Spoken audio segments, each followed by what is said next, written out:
大家好，企咗喺呢個跑馬地景光街。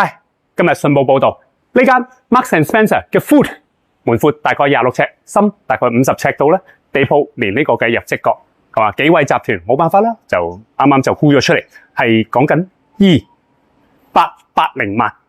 原本咧買入嚟咧就講緊係08年嘅時候用4600萬買入，咁持貨到17年後嘅時候就叫做輸咗37%啦。今時今日冇辦法啦，咁啊總之沽得出就算係贏家啦。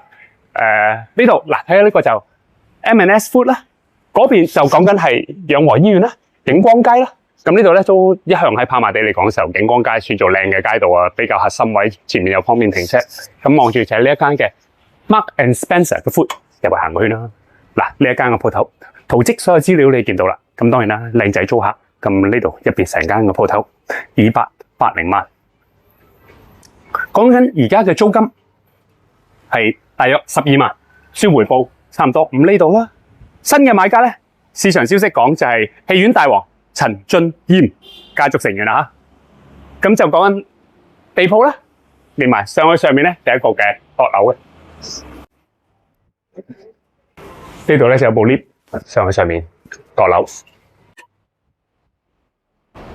exact 地址就講緊係跑馬地景光街28至到30號利景樓地下同埋閣樓，地下建築面積1497尺，閣樓建築面積1283尺，合共2780尺，啱啱成交280萬。幾位集團沽得出嚟咧，租客又靚仔，佢哋揸啲貨一向揀得嘅，都係靚貨嚟噶啦。跑馬地消費力都高，當然高分啦。好啊，各位業主、各位買家，我係盛匯商鋪基金創辦人李振興，記住你喺香港有想租鋪買鋪揾我啦，多謝，拜拜。盛匯商鋪配套真，租金實，保證鋪真價實。即上 bwfund.com 揾鋪或者聯絡我哋同埋各大 agent 啦。